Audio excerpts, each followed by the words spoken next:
Aqui, ó.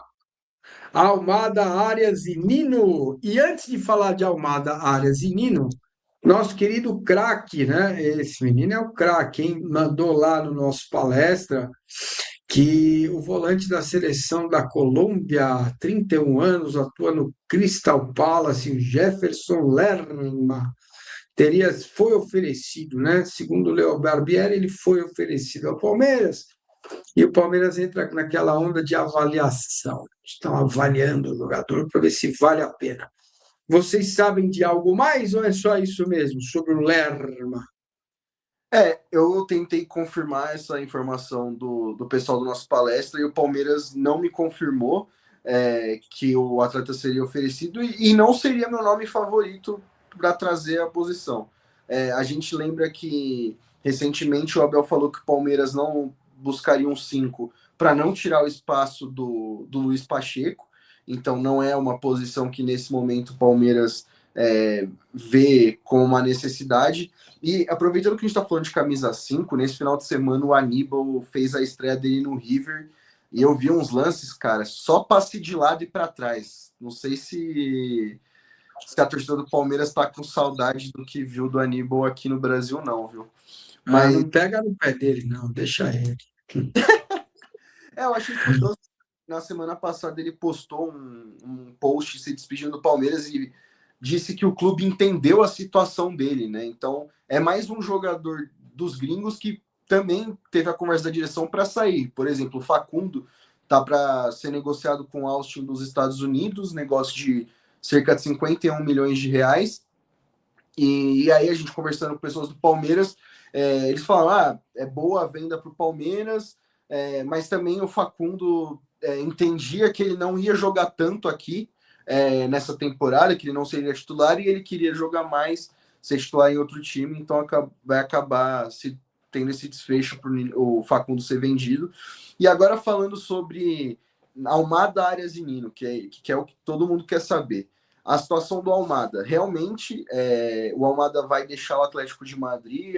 As informações que a gente tem da Espanha é que ele está um pé e meio fora do Atlético, mas existe uma questão do atleta estar receoso em voltar para o futebol brasileiro nesse momento. O Palmeiras não descarta a negociação, diz que está tentando, mas é um atleta que pelos movimentos que ele fez na carreira, o Palmeiras entende que é muito difícil tirar ele do futebol europeu. Porque ele só veio para o Botafogo porque ele tinha a garantia que ele ia sair para o Lyon. Tanto é que depois que o Botafogo conquista o título, ele dá uma entrevista ali no campo mesmo, dizendo: não, Mundial, estou pensando em ir para a França. E aí acabou que ele Mas, só aceitou. Diga, Massa. não, mas o Latif, com relação ao Almada, tem um raio de proposta? Falou-se alguma coisa?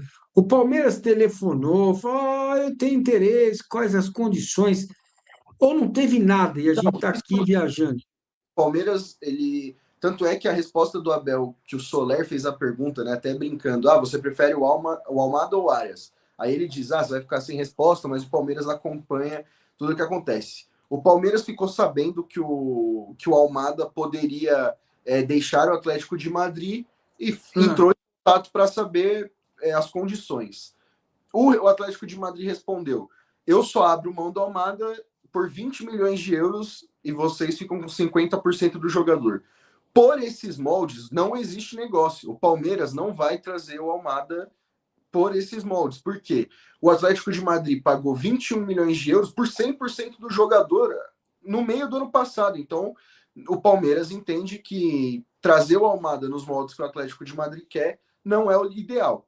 O que não significa que o Palmeiras não vai tentar negociar pelo jogador. O Almada interessa ao clube, é um atleta que foi muito bem no futebol brasileiro, foi importante pelo Botafogo e o Abel Ferreira entende que cairia muito bem no seu elenco. Mas a janela fecha dia 1º de fevereiro, dia 20, cara. Então, estão faltando 11 dias, vamos dizer, úteis para você, 11 dias úteis fora o fim de semana, né? Então, meu Deus, cara, demora demais, é muito enrolado, né? Fala, Latif. Massa. eu imagino que esse seu sentimento é o mesmo do torcedor palmeirense, né? De que o Palmeiras tem demorado muito, e eu até, em uma das conversas que eu tive com pessoas do Palmeiras, eu até perguntei, tá demorando, né?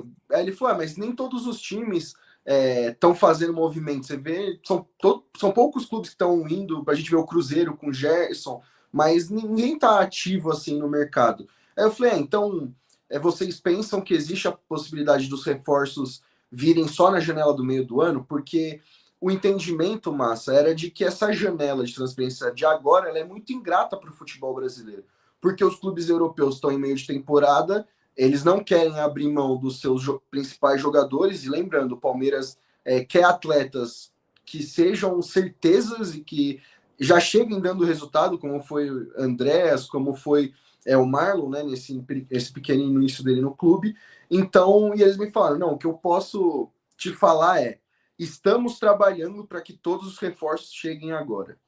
Então, pode ser que a gente esteja presenciando uma semana definitiva ou dias definitivos do Palmeiras no mercado, porque a ideia é trazer esses jogadores, lembrando, o Palmeiras quer um meio atacante, né, que seria um jogador que pode jogar na posição do Arias, do Almada, um zagueiro, o Palmeiras tem como, a prioridade do Palmeiras um zagueiro, isso vai ser contratado também, então, e tem agora?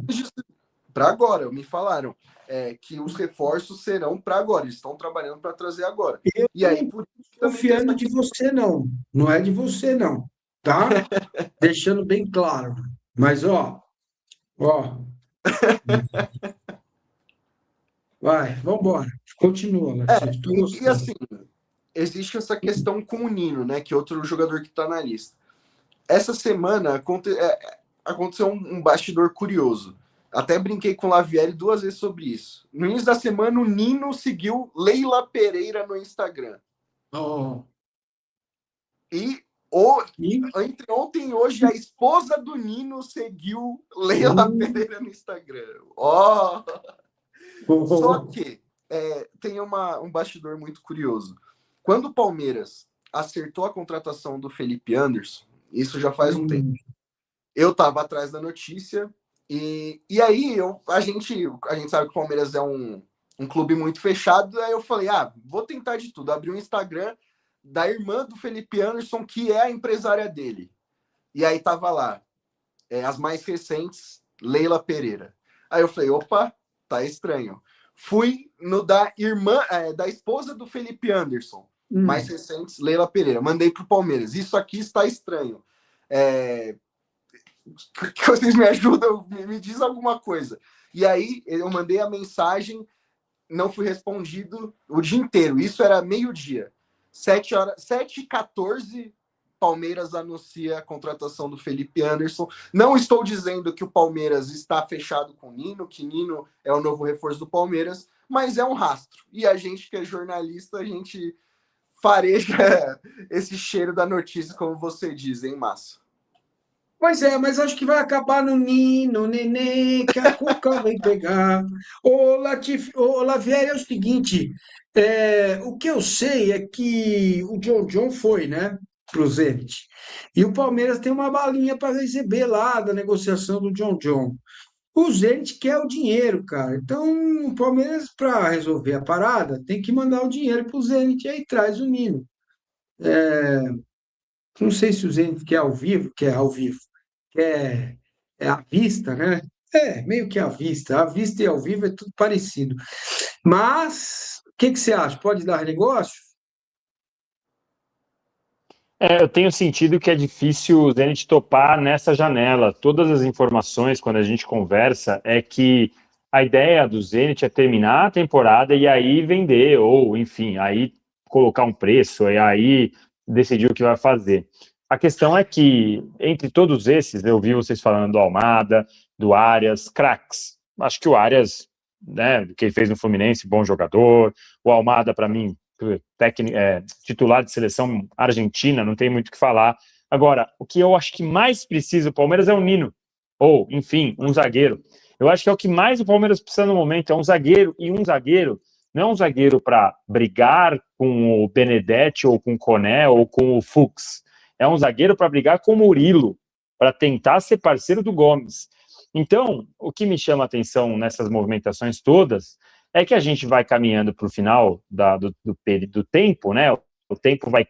Cada dia que a gente acorda é um dia menos para o Palmeiras contratar e ainda não tem uma solução para essa questão. Eu consigo ver o Palmeiras chegando até o meio do ano sem um camisa 5? Consigo. E aí, contratar alguém no meio do ano para essa posição? Sim. Consigo ver o Palmeiras sem o Arias ou sem o Almada e aí, de repente, no meio do ano, tentar alguma coisa, porque a janela fica melhor, ou alguém semelhante para a posição? Consigo. Agora, um jogador como o Nino ou um zagueiro, o Palmeiras não vai conseguir chegar no meio do ano só com o Murilo, Gomes e Fuchs, cara. O Benedetti não passa a confiança ainda necessária. Amanhã ou depois o Gomes se machuca, amanhã ou depois o Murilo volta a se machucar, como se machucou pra caramba no ano passado, amanhã ou depois o Fuchs toma um cartão vermelho, como tomou 2, 3 vezes no ano passado, o Palmeiras não tem opção. Então, assim, por isso que eu digo, o Almada mudaria o patamar do Palmeiras, o Arias mudaria o patamar do Palmeiras, o Fabinho mudaria o patamar. Agora, não tem como você chegar até julho com um turno disputado com 3 zagueiros. Não tem como. Não tem como. Então, o Palmeiras precisa, até o fechamento dessa janela, contratar um zagueiro e um zagueiro que chegue para brigar com o Murilo. Porque, senão, o risco é altíssimo e é um preço que o Palmeiras não está pronto para pagar, na minha opinião. Aliás, disse que, quando terminou o ano, que tinha aprendido essa lição, né? Por enquanto nada. Vamos respirar. Então é isso, meus amigos. Amigos, é isso. Então, pelo que eu senti aqui, Almada se esquece, o Arias tem alguma chancezinha, e o Nino talvez, pode ser que role, tem aí. Vamos fazer como diria Eduardo Tironi, quantas fichas vocês distribuem para a contratação do Almada? Eu, nenhuma, eu passo, eu pulo na hora do jogo, eu blefo. Como é que é? Eu não sei jogar direito, mas eu pulo. Isso aí eu pulo. Alguém quer botar a ficha? Isso. Almada, alguém quer botar a ficha? Eu vou pôr duasinha. Eu gosto de ser o underdog. Eu coloco uma. Beleza. João Arias, eu vou colocar 4, porque eu sou um otimista. Eu vou colocar 5, porque eu gosto muito do João. Se eu continuar falando, eu vou para 8. Então, vou parar em 5. Eu vou colocar 7, porque a informação que eu tenho, e o Guilherme Xavier já publicamos no é que o Arias está disposto a jogar no Palmeiras. Eu mantenho essa apuração, já até alguns palmeirenses vieram falar comigo, eu mantenho essa apuração. E assim, outra informação, se o Arias retornar para o Brasil, o negócio não será por menos de 20 milhões de euros. E para o Fluminense conseguir igualar um negócio de 20 milhões de euros seria complexo. Então, vamos analisar as cenas dos próximos capítulos. Muito bem. E você, Lavieri? Fichas para João Arias. Eu tô, assim, acho muito difícil também. Perto do Almada, eu coloquei uma no Almada, vou colocar 3 no Arias. O Danilo tá amargo, cara. Meu Deus do céu. Não, mas ele está certo, viu, Latif? Ele está certo. Eu que sou apaixonado pelo John A, joga demais, é um jogador completo, está pronto, conhece o Brasil, conhece o Palmeiras, conhece o brasileiro, conhece os campos. Cara, não tem adaptação, como diria meu sobrinho, né? Ele fala assim: ô tio, esse não precisa se adaptar. Pois é, esse não precisa, né? Entre aspas, tá adaptado. Vamos lá. E o Nino? Eu vou, em se tratando de Zenit e Claudinho, tenho dúvidas. Em se tratando de família seguindo a tia Leila, eu vou de 5 fichas para o Nino chegar agora. E aí, Lavier? 5 também, tô com você, Massa. Tá bom, tá bom. Eu vou colocar 8.